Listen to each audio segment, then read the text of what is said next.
I know, I know. I don't usually do a news episode midday or on Thursday or other than after the bell and Saturdays and Saturday afternoon and Sunday night. But well, there was just too much going on.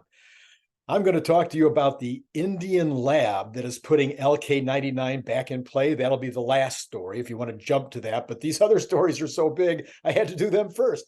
The market moved very weird today. I want to talk about that. I want to talk to you about a Wall Street Journal article on housing that agreed with me. And I'm not going to talk to you about it because it agreed with me. I'm going to talk to you about it because it was really good and goes even further than my own analysis. And I think you'll find it extremely valuable. I want to talk to you about Gig Mexico. There's a nice thing happening down there. And then another thing I don't normally do, I'm going to talk to you a little bit about X. Yeah, formerly known as Twitter. Yeah, got something for you on that as well. All right, this is Randy Kirk. You might want to wait till the end to tell me whether you like this one or not because it's so weird. I am not going to be doing news stories in the middle of the day normally. This is a one-timer.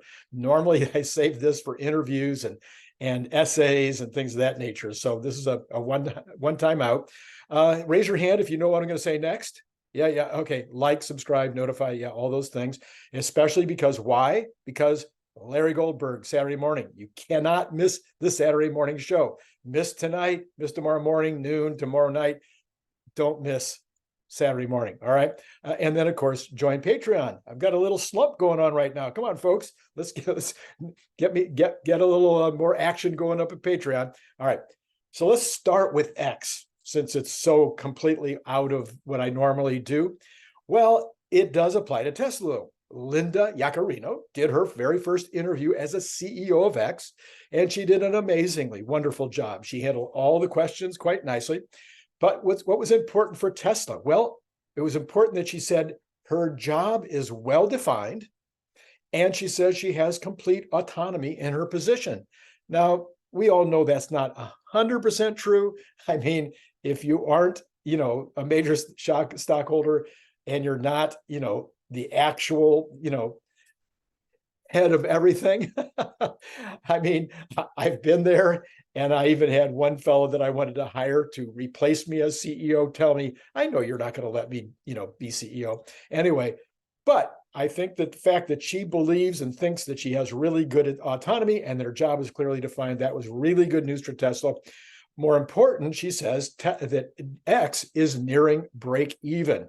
Now, again, if you know financial statements, you know how to read them, and you know how to analyze things like that. You know that in the case of X, if they pass break even, the profits will be substantial going forward.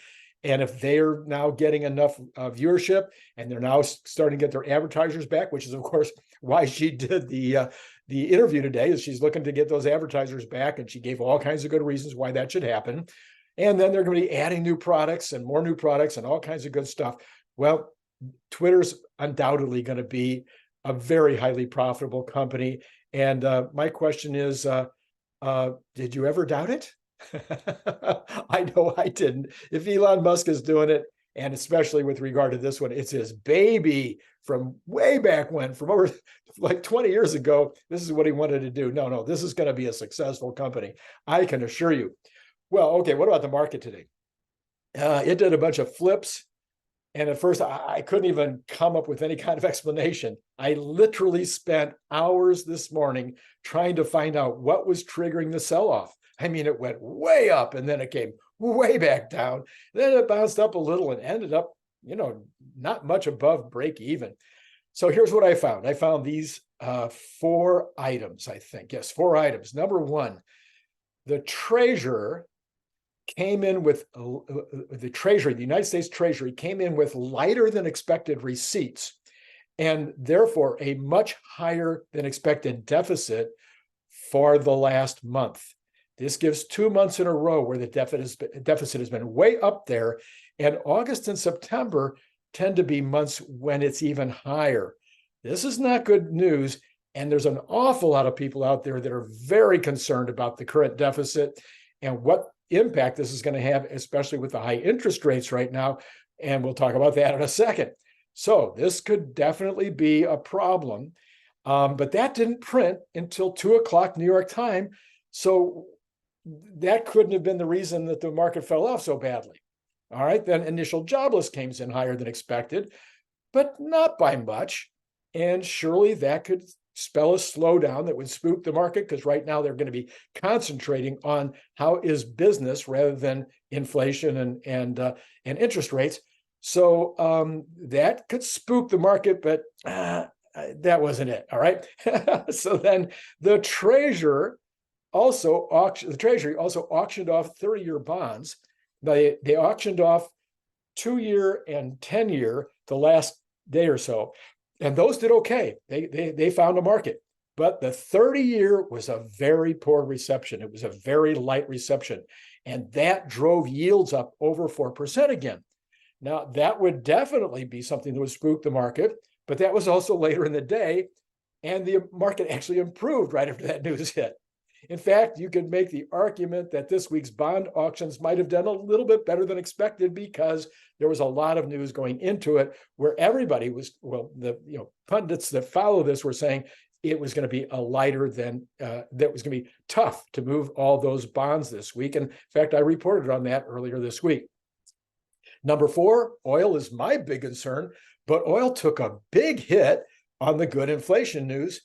Well, no, that's not. That's what everybody said. That's what the pundits are saying. But no, that wouldn't be the case. Oil, the dollar went down, so oil should have gone up, but oil went down a lot. Well, okay. Other people were saying maybe it was China demand, which is what the argument was earlier in the week. None of that is making sense to me.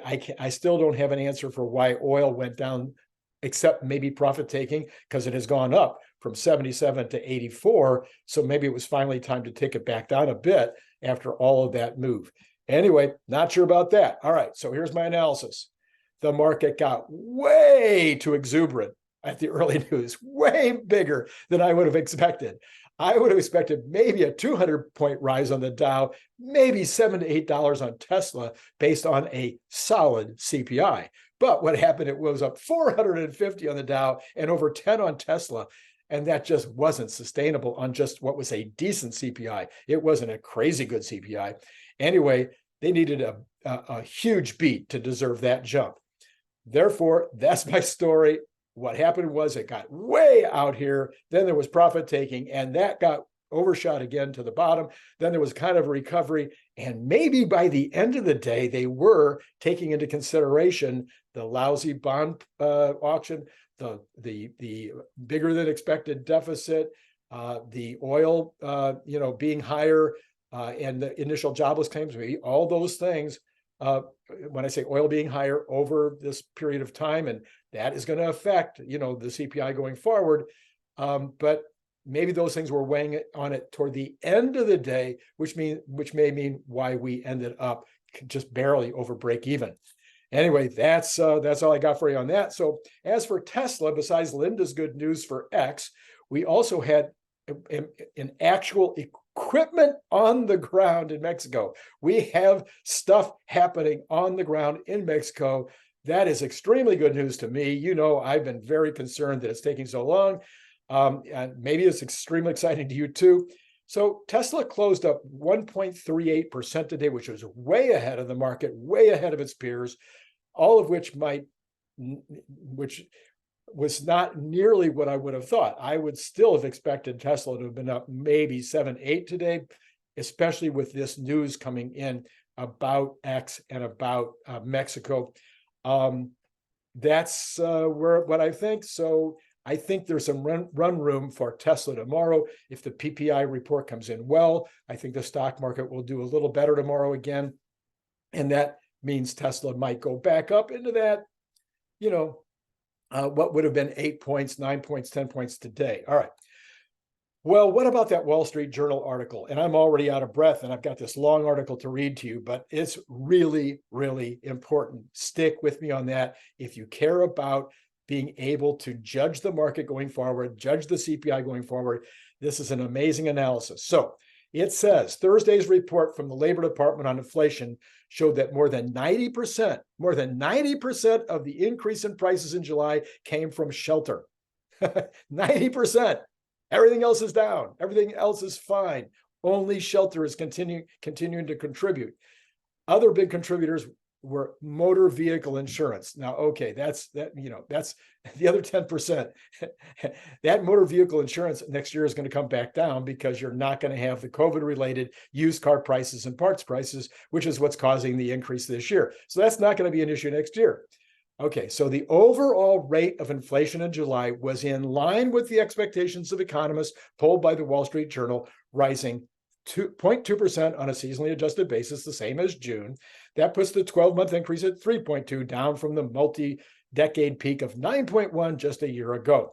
As the Fed mulls its next steps, there will be two features of the Labor Department's Consumer Price Index calculation that put Fed rate settlers in opposite directions. On the hawkish sides, the so-called base effect will mean that even if the monthly figures are fairly tame, they will be compared with year-ago figures that contribute to the sharp cooling in inflation from the year 2022 peak. In other words, last year after July, the inflation started coming down. So now we're going to be comparing each month with months where the inflation rate was coming down. So that's going to make it harder for us to stay above the 2% or below the 2% level. So that's me talking. Now back to the article. That could keep the 12-month increase well above the 2% target that Fed would prefer before it declares victory. I don't think so. I think it's going to be fine. In fact, I think it's going to be worse than however you want to count it. It's going to be under 2%. All right. Now, the housing, this is the article, but housing costs could ride to the rescue and even allow for some easing by next year. A letter this week from the Federal Reserve Bank of San Francisco notes that all sorts of private sector indicators of rents and house prices are slowing. These include things such as Zillow's Home Value Index, the Apartment List Vacancy Index, and the S&P Case-Shiller U.S. National Home Price Index. For those of you who watch the channel, does this sound like deja vu? What have I been saying and saying for months? Okay, this lagging indicator is now going to catch up with this. It's just a matter of when. All right, it goes on though. Here's where it gets interesting, which is what I didn't have in my analysis. If that collection of private sector data is to be believed, and if those measures' past ability to predict government shelter prices was no fluke, then shelter costs are headed down, way down. The model sees shelter's contribution to 12-month CPI going from the high single digits right now, like 6-7%, to possibly negative by the middle of next year, in what the letter's authors say could be the most severe contraction in that component of inflation since the 2007-2009 financial crisis. So it's going to be going down not because of a financial crisis. The rents are going down because there's plenty of capacity being added. So that's why we're seeing zero increases in rents or slight decreases in rents. So that's part of the issue. You're going to see housing, family dwellings, owned homes. You can see those prices going down because we're going to be getting into winter. You normally see the prices at least stabilize. I think they'll stabilize, maybe even go down a little between October and March. So that's going to be hitting the numbers later this year. Needless to say, Fed watchers who haven't crunched the numbers, hear that? Say it again. Fed watchers who haven't crunched the numbers as finely are aware of the sharp slowdown and the fact that shelter makes up more than 40% of core CPI basket that is most closely watched by government economists. The latest implied odds from the CME FedWatch give about 1/3 odds that the Fed's overnight rate will be lower by January, and about 50% odds they will be the same, 5.2 to 5.5 as today. I'm saying 80% odds that they will be lower in January. In fact, maybe even in November. All right, what about okay, that's that issue. I hope that helps clear some things up, make it more clear, and also add that content that I hadn't had in my analysis. All right, what about LK-99? Well, this is really exciting. It seems an Indian lab has now replicated the LK-99. This particular lab had already turned in 2 earlier reports where they were not able to replicate. However, what did they do?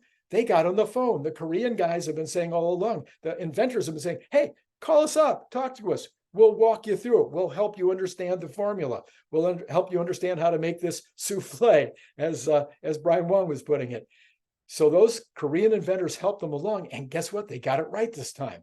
So now this Indian lab has not confirmed that it's a superconductor yet, but they have confirmed that it's not just a mistake, that it gets the levitation principle, and it does it based on the theory that the folks in Korea are talking about. So this, pull the fork out. The fork was stuck in. The fork needs to come out. Of course, everybody's forgotten about it. It's just amazing to see how fast this has gone off the headlines, but there's still plenty of time on this. We have the Berkeley lab, which did the computer analysis, saying that based on first principles, this appears to be what it says it is. We have multiple people saying that this could be some kind of a gateway. We have Brian Wang saying that he believes that this is a very important thing. So there are other labs still working on the issue, but the noise has died down. They'll probably continue to die down until the inventors later this month say they're going to put out a thorough report, a more thoughtful report that is going to be based on their 80 or 8, I can't remember now, power 10 problem. They have a lot of samples. They've made a lot of good product, and they have these samples. They sent them out to some other labs, one of which confirmed that it was the crystalline, it analyzed the same way as what their report said it should, what the patent said it should, and they've sent it out to other labs to confirm and to analyze. So we're going to see a lot more information in the next 2 weeks.